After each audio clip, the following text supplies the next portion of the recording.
So yan mga ka-showing, no? Magandang buhay po Pilipinas, magandang buhay po Luzon, Visayas, Mindanao, no?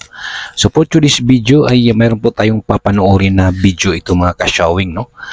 Na galing po sa UNTV mga ka-showing, na kung saan makikita natin at maririnig po natin kung ano po ang sinasabi ni Congressman Paulo Ortiga mga ka-showing, no? Politika daw umano ang nasa likod ng mga aligasyon ni dating Pangulong Rodrigo Duterte mga ka-showing. So malalaman natin, no? Makikita po natin at maririnig po natin kung ano po ang sinasabi ni Congressman Paulo Ortiga mga ka-showing. So narito po, panoorin po natin. Politics, it's really about politics. Politika ang nakikitang dahilan kung bakit binabato ngayon ang aligasyon ang 2025 national budget. Ayon kay House Deputy Majority Leader, La Union 1st District Representative Paulo Ortega, naniniwala siyang layo ng usaping lumikha ng pagkakabahabahagi at ibalik ang 2 billion pesos na halaga ng alokasyon sa tanggapan ni Vice President Sara Duterte. Matatanda ang binawasan ng pondo ng opisina ng Pangalawang Pangulo para sa taong 2025 dahil sa mga kontrobersyang ipinupukol kaugnay ng paggastos ng confidential funds nito. Si Davao City 3rd District Representative Isidro Ungab ang naghayag na may blankong items sa Bicameral Conference Committee report para sa 2025 national budget. Kaya tinawag ni dating Pangulong Rodrigo Duterte na invalid ang nilagdaang pambansang pondo o General Appropriations Act ni Pangulong Bongbong Marcos Jr. It works for them kung may controversy, it works for them kung may problema. Anong rason na maglalabas ka ng mga dokumento na hindi naman po reliable yung source, at mga dokumento na may mga blanco at may kulang-kulang naman na pirma.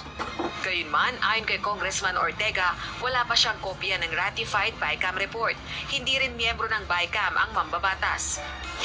Samantala, si House Deputy Minority Leader at Teachers Party List Representative Franz Castro na ang ikatlong kongresistang kumumpirmang may blankong items sa BICAM report para sa 2025 national budget. Sunod kina Kabataan Party List Representative Raul Manuel at Davao City Representative Ungab. Hindi miyembro ng Bicameral Conference Committee si Congresswoman Castro. Pero yung sinasabing BICAM na pinaratify, may mga ilang blanco. Pero yung sinabmit kay Presidente, so tingin na wala kaming alam doon kung meron mang blanco yan.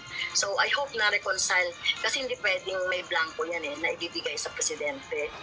Matagal na rin itong isinusulong ang pagkakaroon ng transparency sa BICAM kaugnay ng ginagawang reconciliation sa bersyon ng panukalang budget ng dalawang kapulungan ng Kongreso.